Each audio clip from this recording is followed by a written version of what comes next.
Hi. Hello, everyone. Let me just get situated. How is everyone doing? I hope you're all enjoying your weekend. Happy Sunday. And welcome to Just the Tip. This is a weekly Instagram live show on the Pornhub account. I'm your host, Asa Akira. I am joined every week by a fellow porn star, performer, and we answer all of your sex and relationship questions.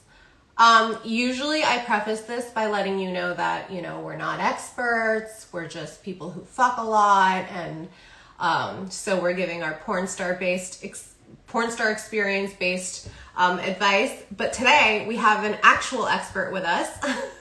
Our guest is King Noire. He is not only is he a male performer, a porn star, a producer. He produces a lot of his own content for you all to enjoy. He is also a BDSM expert.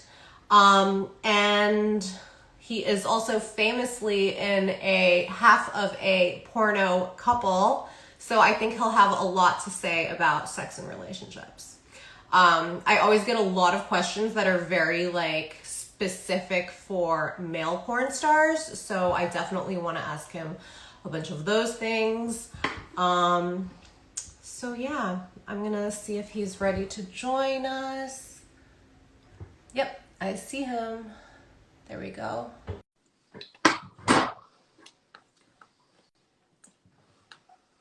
This is my Pornhub shirt. Hi! Peace. What's going on? Thank you for joining us. Thank you for having me. I didn't know you were a glasses wearer. I am when I'm trying to look like the expert that you have told everyone I am. You know what I'm saying? I gotta look astute. Somehow you're even hotter in glasses. I don't know how that's possible. Yeah, I gotta shoot some more scenes wearing them. Yeah. Thank you. Look, you always look beautiful.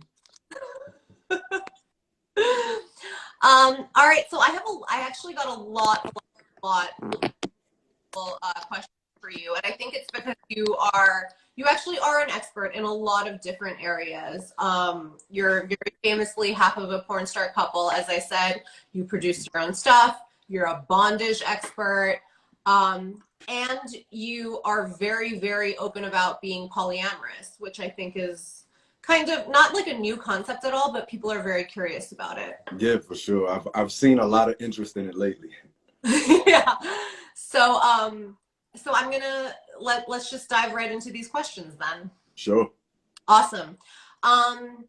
Okay, the first question I wanted to ask you is, what are some bondage materials when you're on a budget but you want to be safe? We've been asked different versions of this question before, and I think actually Jet Setting Jasmine has answered this. And we've heard things like around the house items like saran wrap or pillowcases are like really good ways to start bondage on a low budget to see if you're even into it. But do you have any advice on that? Well, you can find a lot of stuff for let's say under $25. Let's say your budget is $25. You can, personally, I love heavy restraints. So you can find some serious chains at your local Home Depot.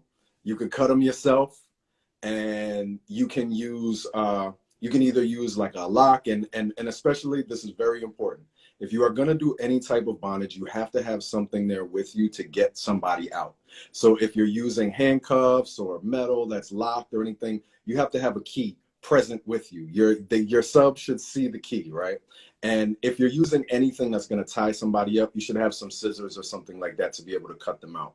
So also real cheap laying around the house, what I used to love to use is the belt for the bathrobe, because it's long enough, and also it's a little softer if you do not want to use something that's too abrasive or too hard. That's a real good one.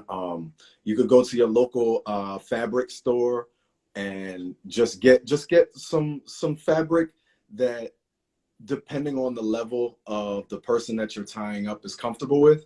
So you could get something, if somebody likes something rough, you can buy something hemp.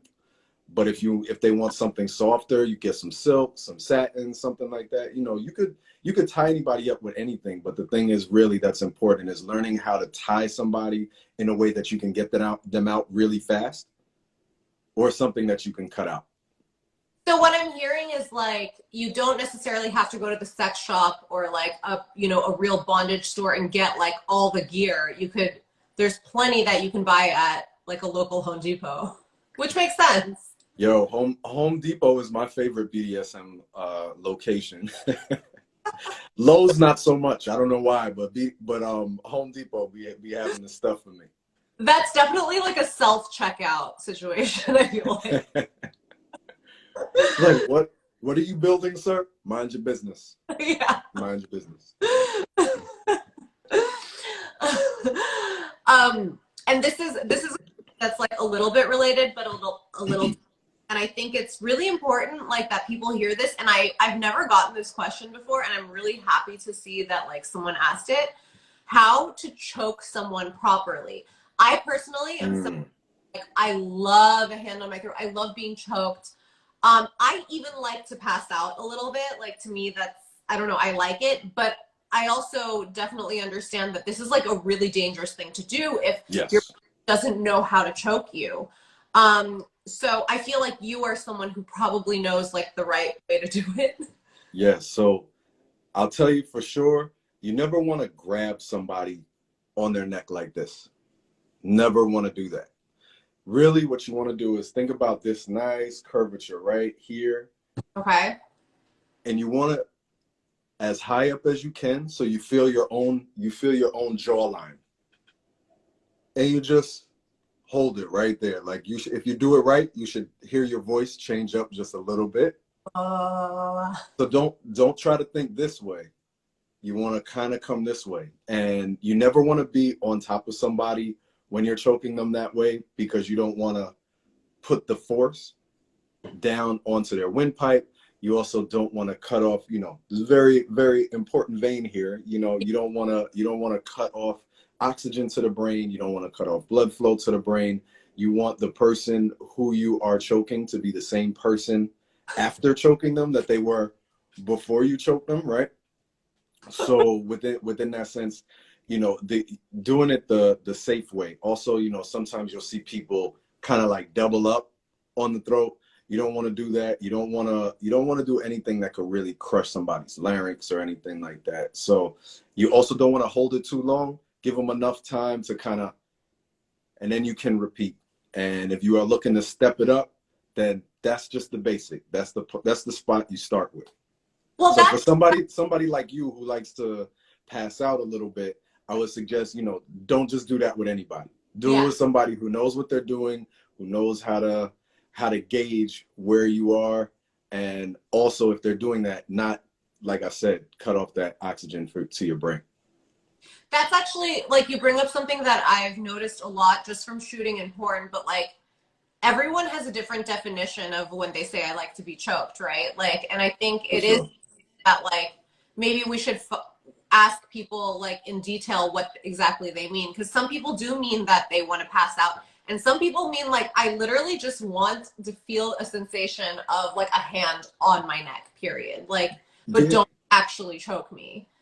Yeah, for sure. Like I just want to know that it's there just in case, I think it's very important with both of the things that we just mentioned. You really have to have detailed conversations with your partner, whether they're the dom, the sub. Like you always have to have a negotiation of everything that you're going to experience. You want to make sure that you really, really have a conversation about what you're okay with. Make sure you establish your safety words. Make sure that the person that you're doing this with knows what they're doing.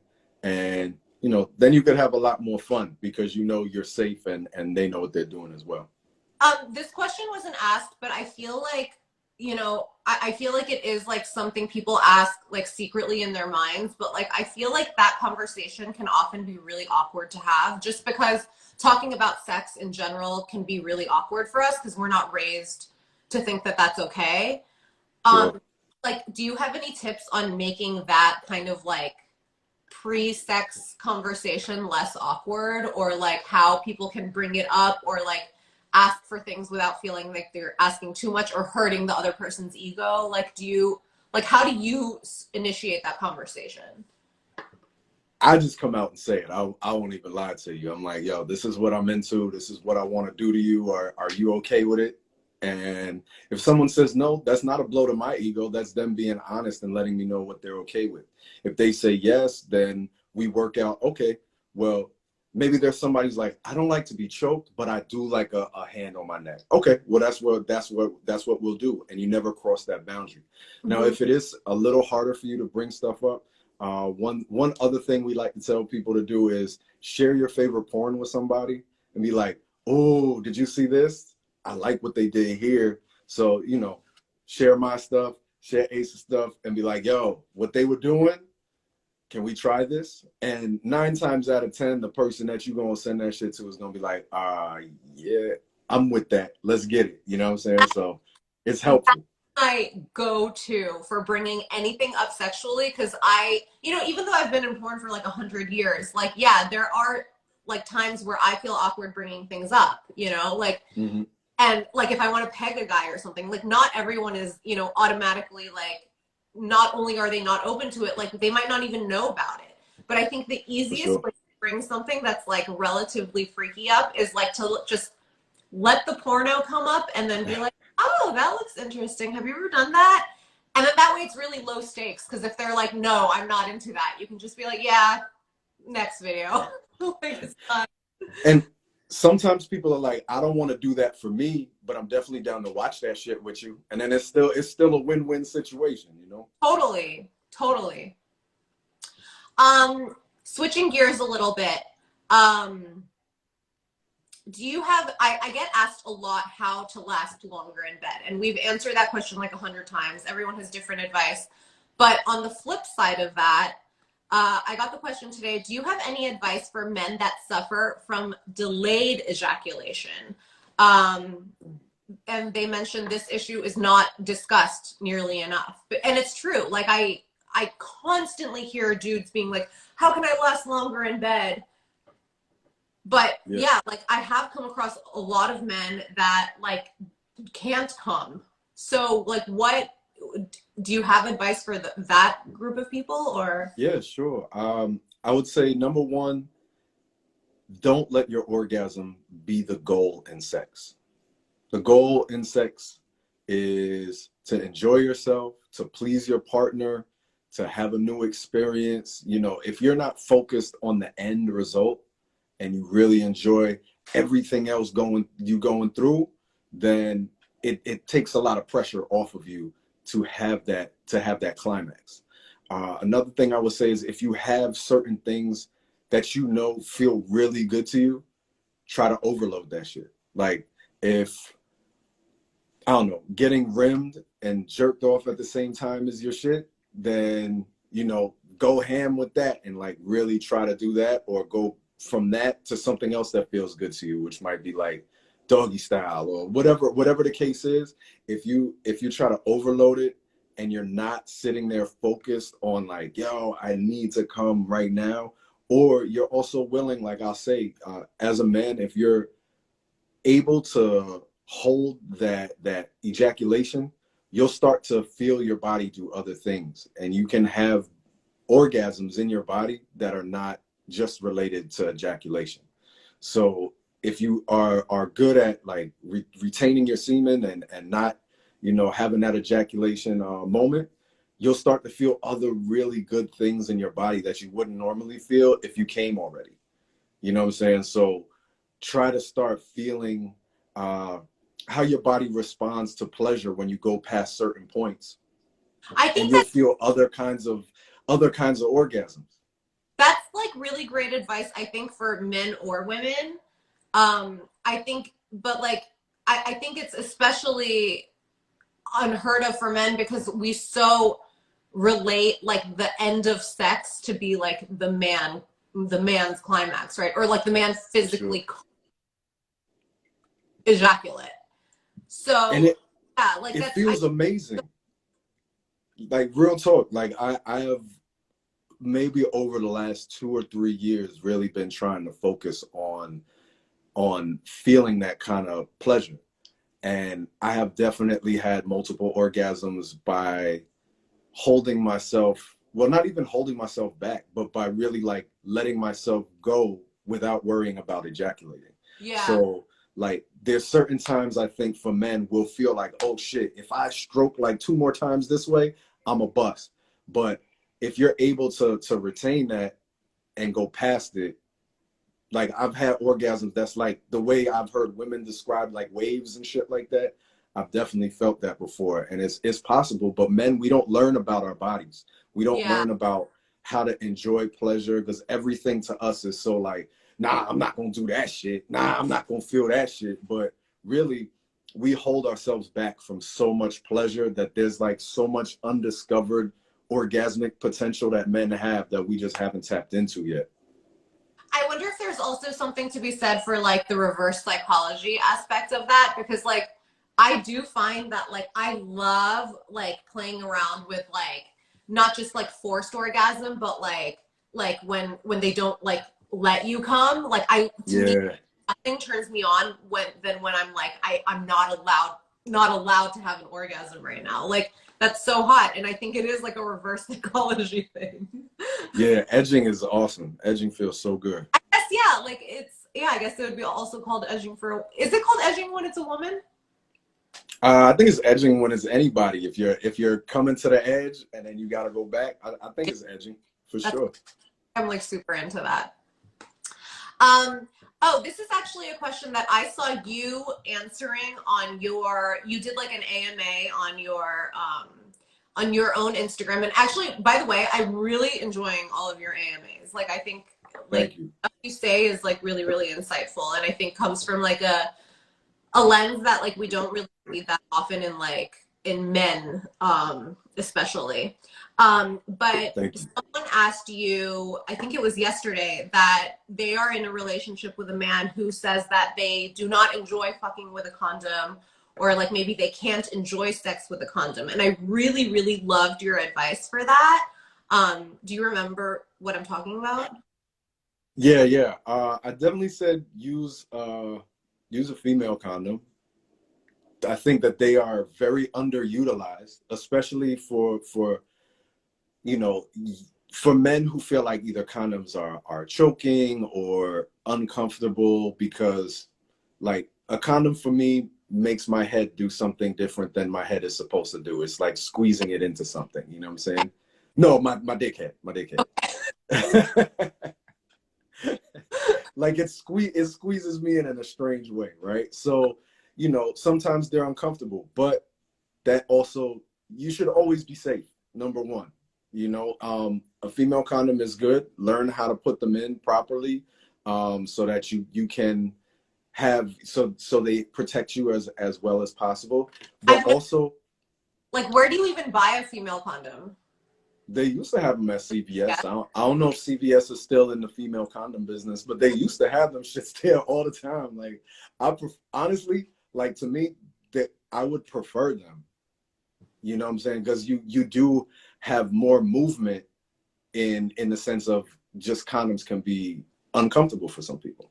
Yeah. Uh, I would say also when men say, "Yo, the condom, I can't do this, I can't do that," like practice. If wear a condom, practice jerking off with a condom on. You know, maintaining your erection and finding your pleasure while wearing a condom. And then the last part of the advice is he's probably just bullshitting to try to get it in raw. You know what I mean? Like I feel like, come on, you should be able to use a condom. It shouldn't be the end all to being in a It sexual relationship with somebody. I will say, like, before I ever got into porn, I like definitely came across a lot of men who were like, "Oh, condoms, like they just don't fit me." Like you hear that a lot, but like, after like doing porn, and I worked for Wicked for 4 years, like I've seen a lot of really massive dicks fit into like regular sized condoms. A condom could fit over your head. Yeah, they fit your head or like your arm, like. Yeah. That being said, I mean, I can understand how maybe it feels totally different. Do you have like a favorite condom brand that you would recommend?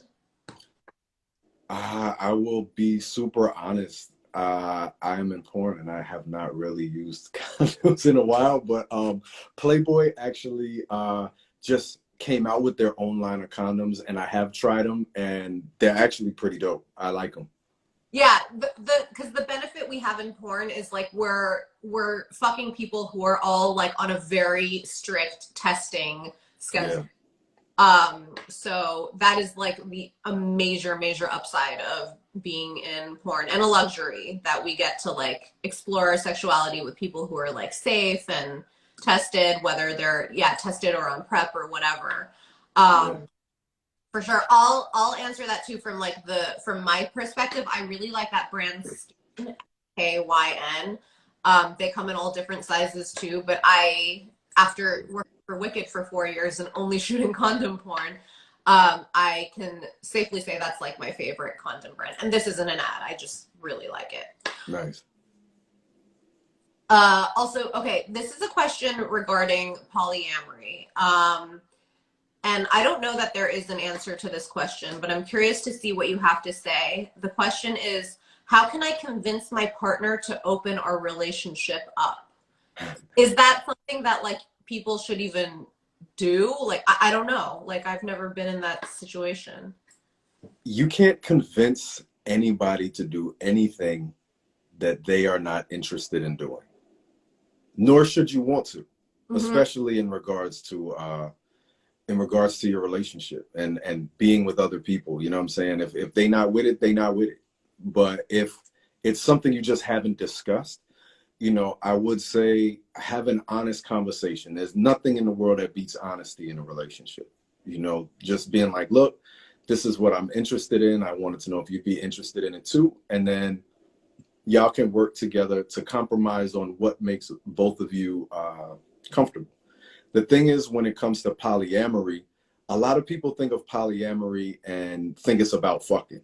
The word polyamory just means to love many. So in our lives, we love a lot of people anyway. We love our friends, we love our family, we love our partners, so it's not specifically about like, yo, I'm trying to fuck more people. Mm-hmm. It's more like I'm interested in knowing other people, meeting other people, and building lasting relationships and love with other people. To me, that's So actually more threatening than fucking multiple people. yeah, for sure. For a lot of people it is. Like Yeah, maybe someone else, they're more of a swinger, and they're just like, hey baby, I really like to bring some folks home or something like that. Like that's a different kind of conversation.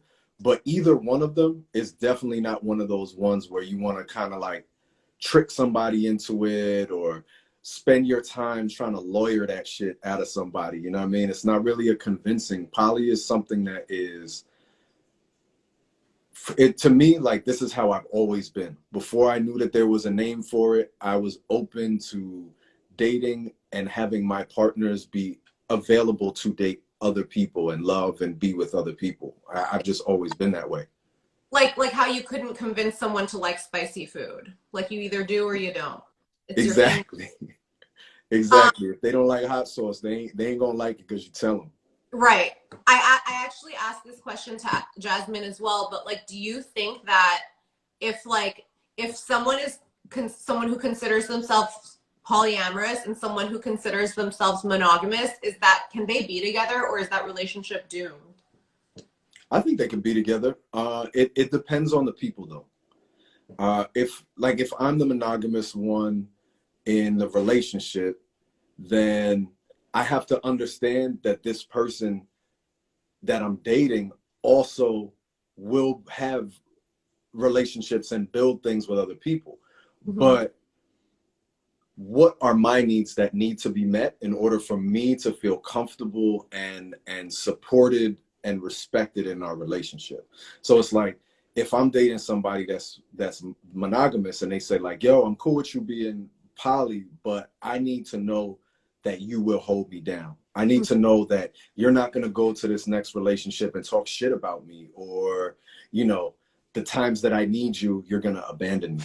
You know what I'm saying? Like, those are important. And then as the poly person, you're going to say, I need you to know that my other relationships, I value them. So I don't want you to devalue other people I'm with And I also don't want you to think that I'm doing anything behind your back. It's so important to find that that balance that works for your specific relationship, because not all relationships are going to be the same. Like, you might have just, if you're monogamous, think about relationships that you've had in the past. Think about things that have worked with all those monogamous relationships. And I guarantee there are going to be things that are different because you were dating somebody else. Right. You know what I'm saying? So whoever you're dating, you just have to find the shit that makes y'all like this. You know what I'm saying? So don't worry about people outside or what the world thinks. Worry about what makes you happy. That's the end of it. Polyamory is so crazy to me because like I feel like on a logical, intellectual level, I completely think we should all be polyamorous. Like, why do we have to only love one person? It's like, you know, we can love all our kids, we can love all our family. Like, why can't that extend romantically as well? But also, I am definitely like relationship wise, like now at this point in my life, I feel very monogamous. Like, I'd be so jealous if my were to like fall in love with someone else. Like, I'd be so jealous. So like it's this weird thing to me where I'm like, I don't know, like I just feel like it's definitely like logically I agree with it, but for some reason like I emotionally I just can't get there.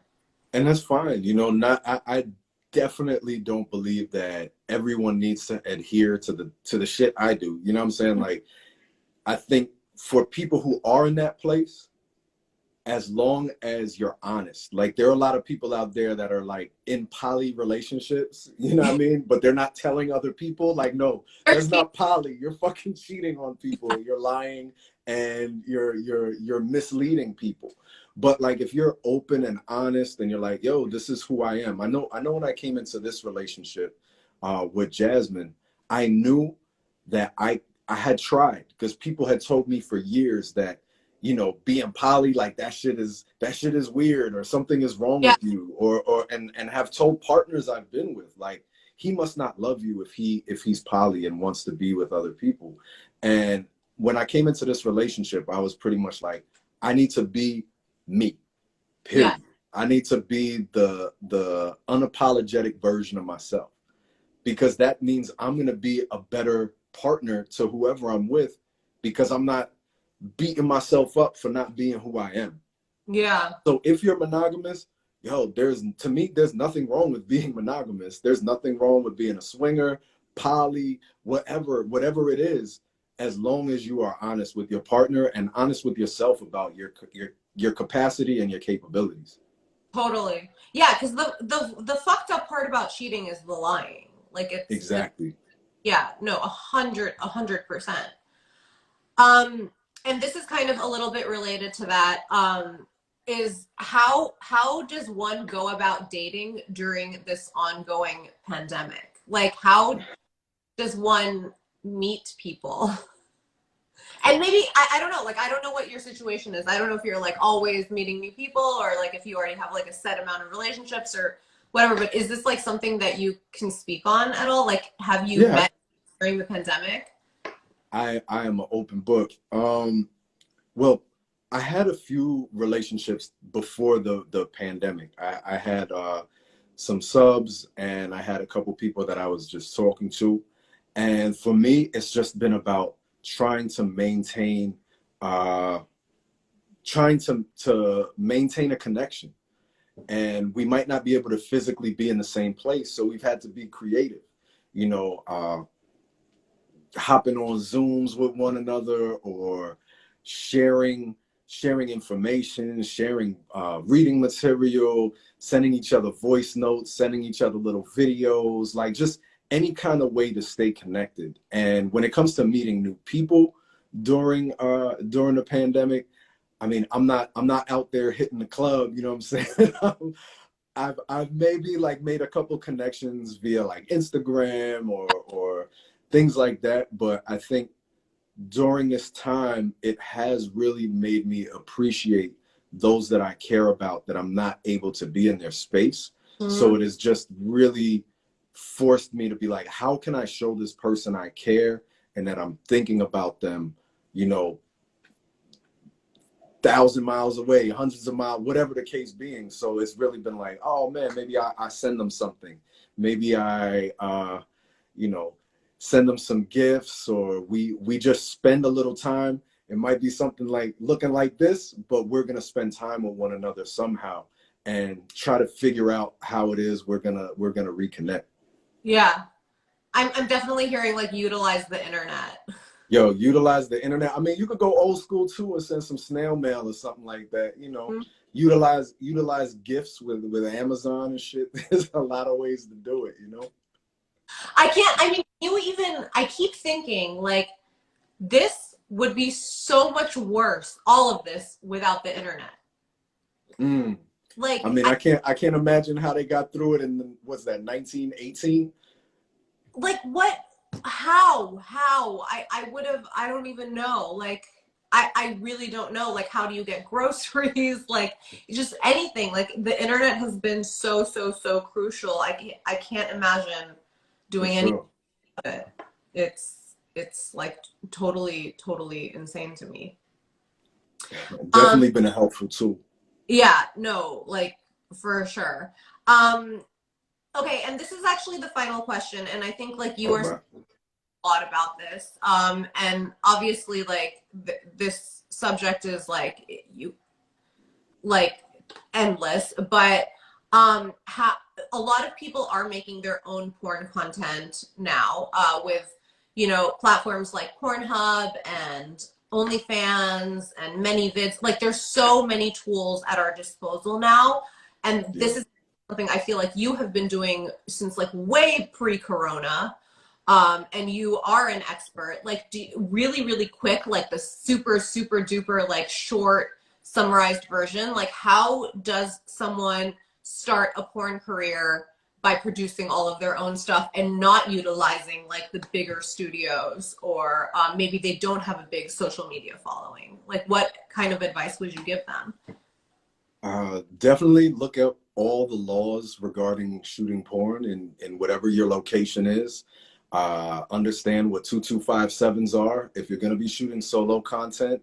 You know, use your phone or get a good camera. I definitely suggest getting some good lighting equipment.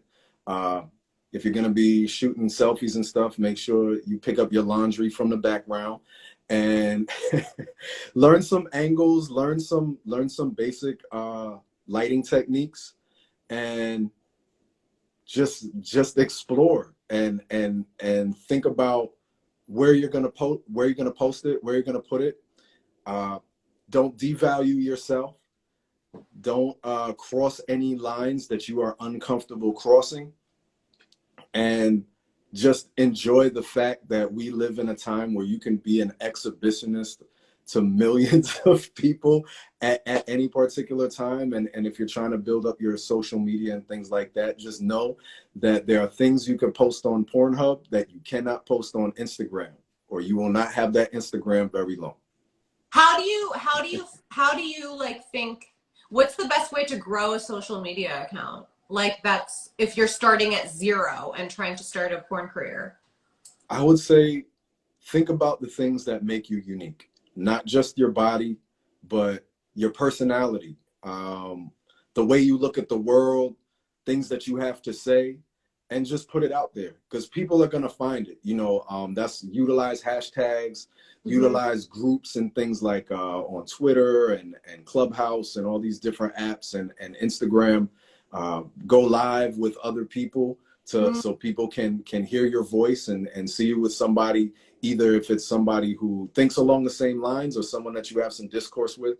Either way, get your voice out there, let people see who you are, and main thing, number one thing, be safe. Know that once you're out there, it's out there forever. The internet doesn't go away. So really think it through. And I say to everybody, if you're going into porn, you have to be comfortable with everybody seeing you fuck or seeing you masturbate or whatever. Everybody. Like, don't think like, well, maybe this person, nah, they gonna see it too. Yeah. So if you're comfortable with that, more power to you. Make that money. Yeah, for sure. Like, you have to assume that your family and your worst enemy will see it too. Like, Yep. everyone will see, and very quickly. I know my worst enemies be getting off to it. They be like, damn, he needs to fuck my wife. So they're fans. They're your worst enemies and your fans. Word. Shout out to all my fans, by the way. I love y'all. I think also, like, adding on to that, I think like one thing that comes up a lot for me, like when I'm talking to people who are just starting like an amateur, if you can even call it that anymore, porn career, is like they're like, oh, like I can't really shoot at home, like my house isn't nice, blah blah blah. Like one thing that really helps to think about, I think, is like your house doesn't have to be nice. You just have to get like one good light, like a ring light even off Amazon or whatever. It's like $40. You can use your phone. And like if you think about just like making the frame nice, if you can just one corner of your house look okay, then you can shoot. Like the whole room doesn't have to be beautiful. Like nobody cares what's on the other side of the camera. Like if you saw what's on the other side of this camera right now, you'd throw up. Like, so it's like, you really just need to like decorate the frame. Yeah. And that's a very small space. So, and then you can make so many different kinds of sets. If you just do that, just move some plants around, get some tchotchkes, like that kind of thing. So yeah, I mean, it's to me, it's art. You know, film is art, whether you're having sex on camera or not. But then when you add the sex or masturbating or whatever, it's a performance. It's beautiful. Like, enjoy yourself. Don't, sometimes like I feel like people overthink it, and it's like exactly what you just told them. That frame is that's your stage. So just make sure you have a beautiful stage and you're gonna rock that shit. Yeah, I personally like the porn I love is like jerk off videos, and I hate when the dude's in like a really dirty like room with like like you said, dirty laundry in the background. Like I don't know if it's because like I'm in my 30s now and like I'm just like, I can't focus on your penis if your dirty laundry is like right there. Like I just can't. But Oh, I don't know. Maybe I feel you. It throws me off too, and I'm like, what is that?